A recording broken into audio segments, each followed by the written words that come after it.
araw-araw nasasabi. Thankful ako kasi kasama kita, ginagabayan mo kami. Kayo ni Lola, ever since nawala yung ano, diba?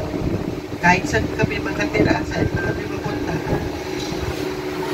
kasama namin. Lumaki mga anak ko, ikaw yung kasama. Sorry na kasi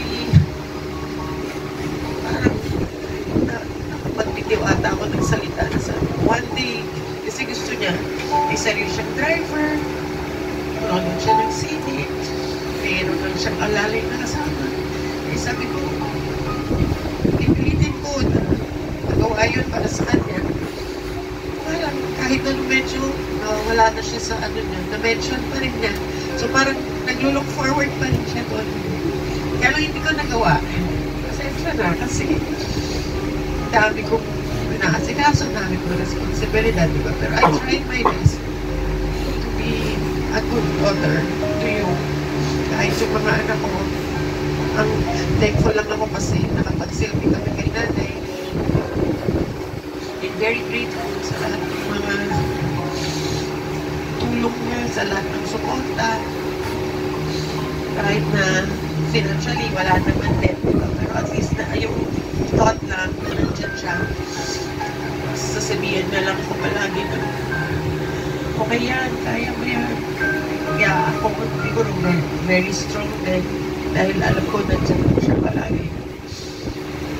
Yung part ng daily routine namin, mag-iina talaga. Kasi ako yung breakfast before I go to work. Bibigyan ko siya ng breakfast. So, every time na lang maglalagpan ko, wala na akong pinapalamanan ko na yung tinapay niya. Favorite niya pandesal, so bibili ko ng pandesal. Papalamanan ko na yun, tapos bibigay ko sa kanya, tapos coffee, kasi gusto daw niya pandesal, ayaw niya ng sliced bread. So parang sabi na lang, makain ako ng sandwich, so sabi ko, sino na papalamanan ko? Every day, every morning. Kasi silang ang ano sa kanya talaga, never siya nakamiss ng sabihin, thank you na. Kahit anong ibigay ko, thank you na. Pupunta ako doon, thank you na. Although minsan tawag niya akong nanay, pero okay lang, diba? Tingin niya sa akin talaga, parang ako yung nagbibigay sa kanya, ako yung nag-aalaga sa kanya. Salamat din, kasi nabigyan ako ng honor, ng privilege para magawa ko yung mga bagay na yun. Habang buhay ko, iti-treasure.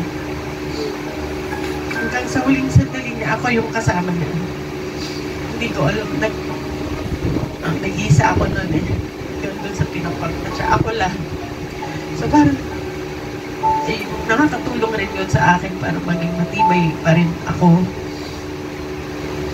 Pero, ako nung nasabi ko na sa kanya, mahal ko siya, kayakap ko siya. So yun siguro yung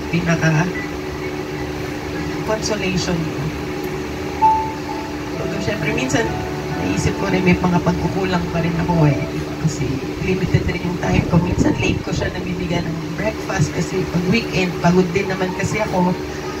So, medyo nag-stay ako sa bed ng medyo late, diba?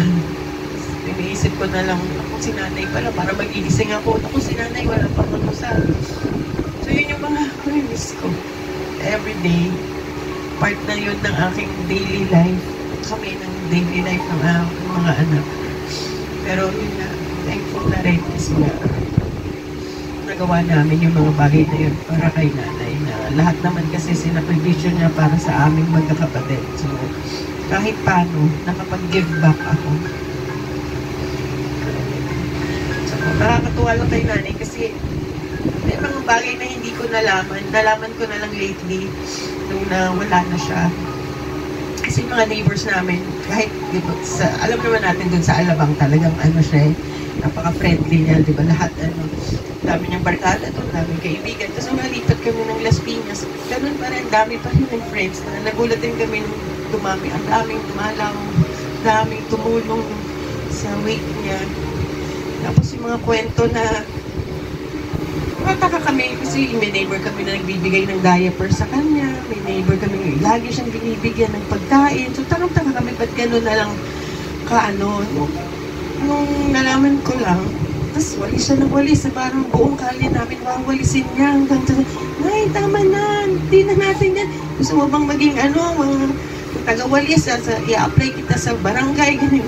Kahit umuulan, nagwawalis. Nalaman ko na lang dun sa kapitbahay namin na nangako pala siya doon sa mother niya na hanggang buhay siya, ipagwawalis niya yung tapat ng bahay. Kasi yung pala yung minsan kasi dumarating ako, nasan si nanay, wala dun sa place niya. Yung pala na dun sa kapitbahay, nandun nakikipagtsikahan, nagmimerienda sila dun kasi meron ding medyo may edad. So yun pala yun. Tapos nauna namatay yun si Tikang. So yun pala yun, sabi niya. So yung mga anak dun, pinipigilan din siya, nay, wag na po, kami na po yan.